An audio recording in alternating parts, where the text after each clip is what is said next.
Gente, muito boa tarde pra você. Globo Esporte está no ar nessa segunda-feira. Que clássico, hein, meus amigos? Vou te dizer que o fogo desse jogo vai demorar pra apagar, hein? Tem assunto pra mais de metro, aliás, pra mais de quilômetro. Vou te mostrar tudo que rolou. Pode chegar chegando. Inclusive, já tem um novo técnico do Cruzeiro que foi apresentado agora há pouco na Toca da Raposa. Ele, inclusive, viu o jogo ontem no Mineirão. E foi um clássico daquele jeito, cheio de histórias e polêmicas. De novo ele, sempre ele! Provoca a torcida do Cruzeiro diante de 60 mil cruzeirenses do Mineirão. Ele decidiu o clássico de novo. E dessa vez no modo profeta. A torcida começou a me xingar ali, pegar no meu pé e eu falei assim, mais alto, hoje eu vou fazer 2. E Deus me abençoou. Mas convenhamos, não seria Cruzeiro e Atlético se o assunto do jogo fosse só os gols. Eu até sei o que falar também. Nunca mais, rapaz. Pega o nome dele pra mim, tá? Você vai ver se vai apitar o jogo de alguém. Não vai nunca. Como é que você não olha isso aqui, rapaz? Pra casa ter vergonha. Não vi você tem que chamar o cara, cara. Por que você não olhou? Esse é o lance do Dudu. Ele vai ao chão. O Lianco pisa no braço dele. O Lianco dá um pisão ali. Não dá pra saber se é por querer ou não, mas tem pisão. Dudu, ó. A gente reviu o lance, né? Eu acho que ele pisa intencionalmente, não foi sem querer. É óbvio que eles vão reclamar, né? Do fundo do meu coração, em momento nenhum, quis pisar no braço dele. É um erro grave, e aí o critério é usado só para um lado e não para o outro. Dudu foi pisoteado por um companheiro de profissão e que deveria ser, no mínimo, questionado as imagens. É só ver a imagem. Pega a imagem, agora com mais calma, faz ela em câmera lenta, você ter uma ideia, e faz ela no normal. No intervalo eu fui conversar com o árbitro sobre esse lance. Ele falou, não, a gente nem foi ver nem nada, porque no vídeo já falaram, o Dudu bota o braço. Não foi isso que eu vejo na imagem, isso para mim foi de maneira proposital e era lance, para mim, claríssimo de cartão vermelho. O pisão do Lianco no Dudu foi a polêmica número 1 do clássico e acabou sendo decisiva, porque o zagueiro seguiu em campo e 10 minutos depois... O Lianco tá caindo e levou a mão ao rosto, ele rolou aqui pelo banco de reservas do Atlético. Num primeiro momento, só amarelo, mas dessa vez o VAR chamou e o Gabigol foi expulso. Gabigol tá expulso. Vermelho para Gabriel Barbosa. Ele tá mostrando ali, ó, cotovelo no rosto. Foi um lance, claro, que todos me conhecem, eu não sou um cara maldoso. Tentei dar um tranco nele aí, mas a cabeça dele estava baixa e acabou pegando realmente o cotovelo. No VAR a imagem fica bem mais feia do que aconteceu. O mais difícil é tentar entender o critério do VAR, porque para nós, Dudu tomou um pisão aqui e nem chamou. E aí o do Gabi chama. Fico triste pelo Gabi, né, que com certeza ele queria dar o seu melhor e acabou sendo expulso ali. Você que está em casa, o que achou da decisão do Felipe Fernandes de Lima, o árbitro do jogo? Falar do Felipe, pelo amor de Deus, pô, já cansei de reclamar dele. Com todo respeito, tá num nível muito abaixo. Por isso vai viver sempre apitando esse jogo de campeonato mineiro e nunca vai chegar no alto nível. Fica uma pena, assim, porque é muita pressão na arbitragem, né? No meio tempo aqui quebraram porta, entraram pra dentro, socaram tudo o VAR e fica isso condicionado lá pra frente, né? Aí fica o questionamento, por que veio o árbitro de VAR lá do Paraná? Não entendi essa. Por que veio um nascido lá em Curitiba? A gente sabe que o nosso rival, o treinador, é de Curitiba, né? Estranho. A arbitragem hoje foi boa. Quem falar que não foi boa a arbitragem hoje e tiver imparcial, eu acho que vai dizer que a arbitragem foi muito boa. Se não tem polêmica, não é clássico. Dentro de campo tava todo mundo esperando as estrelas brilharem, né? E disso esse senhor que entende, Givanildo. Bota mais uma vitória em clássico na conta do Hulk. Essa derrota, a culpa é minha. A gente dominava o jogo, a gente tinha a bola. Cruzamento, Gabriel na área, tocou. Emerson foi lá e pegou. E o futebol é isso. Tem dia que tu tá melhor, tem dia que outra equipe tá melhor. Tem dia que um lance dita o tom do resto.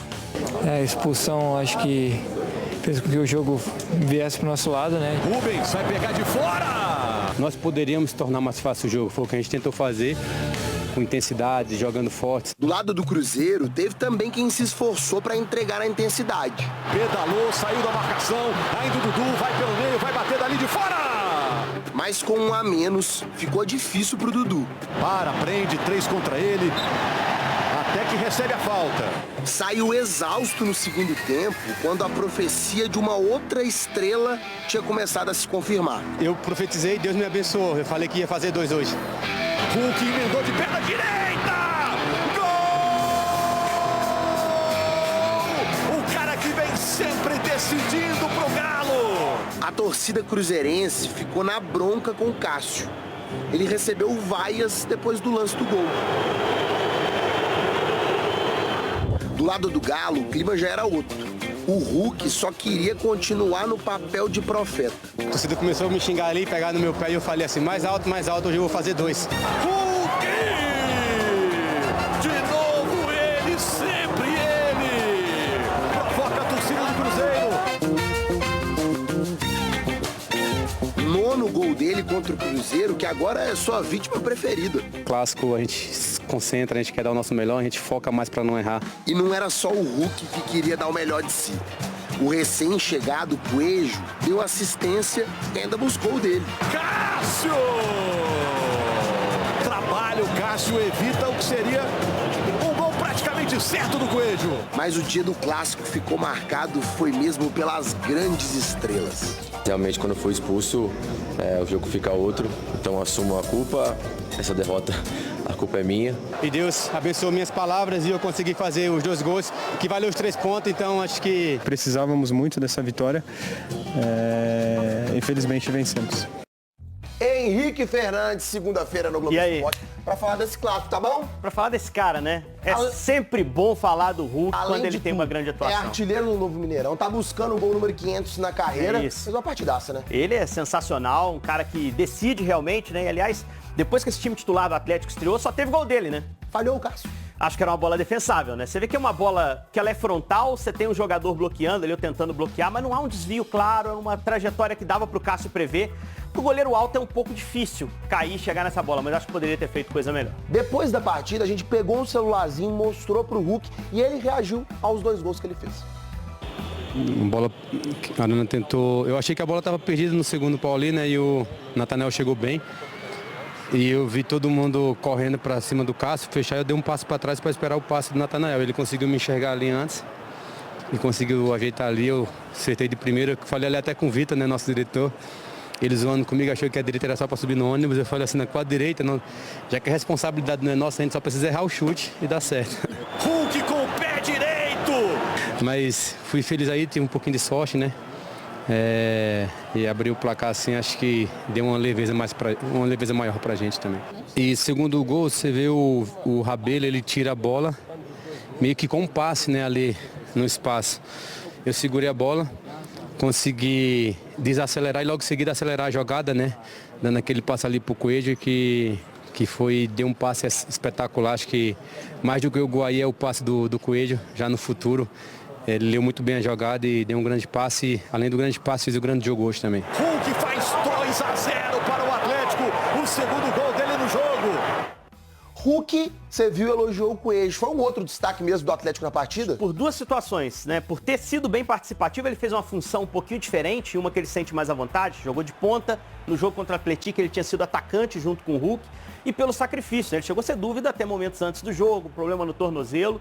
Mas entrou e o Cuca comemorou muito poder contar com ele, ainda na entrevista, fez um bom jogo, deu uma assistência. Vamos falar das polêmicas, você fica tranquilo, porque o Lianco foi protagonista disso, mas antes, ele também fez uma boa partida. É isso, acho que foi um xerife ali na defesa atleticana, que não foi tão exigida, principalmente depois que o Cruzeiro ficou com 1 a menos, o Cruzeiro atacou bem menos, mas quando chegou ele iniciava a saída de bola, ele teve muita liderança, e acho que é um cara que teve todo um contexto nesse clássico que o pressionava também a entregar um bom jogo, que ele conseguiu e ainda entrou na grande polêmica inicial da partida, né? Vamos falar das polêmicas. Quero a sua opinião. Era pro Lianco ter sido expulso nesse pisão do Dudu? No mínimo, o ato tinha que ter sido chamado ao VAR para observar. Na minha visão, foi uma agressão. Eu teria expulsado o Lianco se observasse o lance, porque eu acho que não tinha necessidade nem dele passar por cima do Dudu, muito menos pisar no jogador do Cruzeiro. E aí, se ele tivesse sido expulso, a gente não teria a outra polêmica do lance. Ele não estaria em campo. A expulsão do Gabigol. A expulsão do Gabigol, que não justifica. Se o Lianco não foi expulso, o Gabigol também não poderia ter feito o que fez. E acho que fez também pela catimba que o Lianco vem colocando desde aquele jogo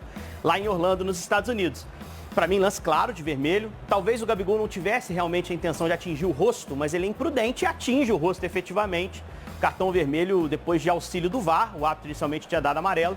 E aí, com isso, o Cruzeiro ficou com um a menos. Isso, pro jogo, foi devastador. O Atlético passou a ter a bola, jogou o Cruzeiro para trás e fez seus gols. E o Cruzeiro ficou na bronca, inclusive vai protestar na Federação Mineira sobre a arbitragem do jogo de ontem. Falar desse cara, o Matheus Pereira, porque sem o Gabigol, talvez ele devesse ser a estrela do jogo, mas não conseguiu brilhar. Chamou muita atenção ele ter saído vaiado por parte da torcida. Outra parte o aplaudiu, né? Ele não teve nada a ver com o jogo de ontem, especificamente para mim. Foi um jogo que o contexto foi péssimo para o Matheus, que é um cara que precisa da bola no pé, o Cruzeiro com um a menos, o Matheus ficava ali correndo atrás dos jogadores do Atlético, trocando passes.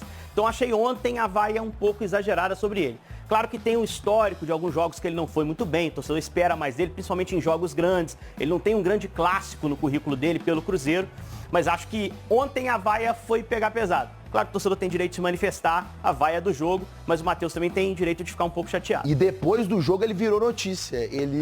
Nós vamos mostrar uma entrevista em que ele fala que queria ter saído do Cruzeiro no fim do ano passado. Escuta só. Que no final do ano eu conversei com o Pedrinho, eu conversei com o Alexandre Matos, conversei com o meu empresário, falei que tinha desejo de sair.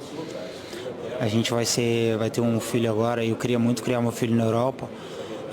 Infelizmente não aconteceu. Eu tive algumas propostas, uma mais concreta do Brasil, e eu não quis ir porque eu me sentia muito melhor aqui do que me mudar para algum lugar no Brasil.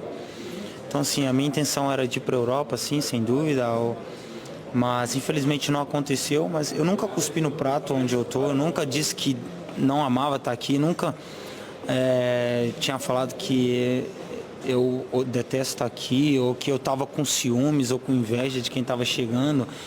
Vai ficar e pode ser útil, né? Vai ficar e tem que ser respeitado como jogador do elenco naturalmente. Acho que ele foi muito honesto nessa entrevista e cabe ao torcedor também dar um suporte para ele poder desempenhar até o fim do ano. Uma rodada pro fim da primeira fase, a classificação tá assim, ó. Tombense, Atlético e Cruzeiro como líderes do grupo. E hoje o Atlético iria passar para a próxima fase com 13. Cruzeiro classificado, o Atlético depende de uma vitória na quarta. Quem se complicou foi o América, hein? O América não depende só de si, precisa ganhar na quarta e ainda secar alguns adversários. Vamos ver como é que vai ser na quarta-feira esse chaveamento. Lembrando que só o Cruzeiro tá classificado. Os outros ainda batalham por essas outras 3 vagas abertas. Botar Guto Rabelo na resenha, ele tá na Toca da Raposa, porque Jardim, o novo técnico, apresentado agora há pouco, Guto. Boa tarde pra você. Boa tarde, Maurício, Henrique, para todo mundo ligado no Globo Esporte. Pois é, o homem já até comandou treino hoje pela manhã e agora há pouco o Leonardo Jardim foi apresentado oficialmente como técnico do Cruzeiro, assinando o contrato por 2 anos. Ele disse que o projeto do clube foi fundamental para aceitar o convite, que tinha um sonho de trabalhar no futebol brasileiro, que a parte financeira foi a menos importante.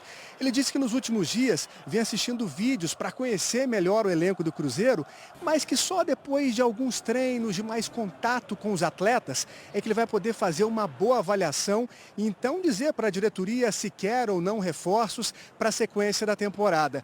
Ele só disse que já está conversando com os dirigentes sobre a chegada de um zagueiro, porque o Cruzeiro recentemente perdeu o João Marcelo com uma grave lesão no joelho, dificilmente joga nessa temporada, e aí o Cruzeiro já está buscando uma nova contratação. Ontem ele teve no Mineirão. O que será que ele achou do clássico, hein? Vamos acompanhar. Foi um clássico que teve dois momentos, antes e depois da expulsão. É sempre difícil jogar com menos um. Acho que o adversário, por esse motivo, acabou por ganhar bem. Nós queremos fazer melhor no futuro e pronto, e fica uma experiência que não queremos repetir no futuro, ser mais competentes e ter uma equipa melhor para conseguir dar os resultados que a torcida, que a direção quer e que merece. Começa a era Leonardo Jardim no Cruzeiro. Henrique, o que é a primeira coisa que ele precisa trabalhar e mexer nesse elenco? Acho que o trabalho agora é conhecer o elenco. Conhecer os caras no dia a dia, conversar com algumas peças importantes, caras que ele vai contar para a temporada. E acho que ele tem uma vantagem, que é o jogo de quarta-feira ser um jogo só para definir a posição do Cruzeiro. Classificado? Já está na semifinal. Acho que ele vai poder usar a semana para treinar e recuperar bem o time. Porque vem as semifinais pela frente. Leonardo já começa com jogos decisivos, possíveis clássicos pela frente. Então ele precisa conhecer rápido esse time. E foi importante ontem ter estado no Mineirão para sentir o tamanho do Cruzeiro. Falamos, hein, Henrique? Muito obrigado. Falamos bastante. Sim que é bom. Vamos pro intervalo rapidinho. Eu te acompanho até a porta. Daqui a pouco a gente vai falar do Neymar, Campeonato Paulista. Ainda não fez o gol, hein? Eu te levo. Eu volto, hein? Henrique Fernandes vai, mas eu volto.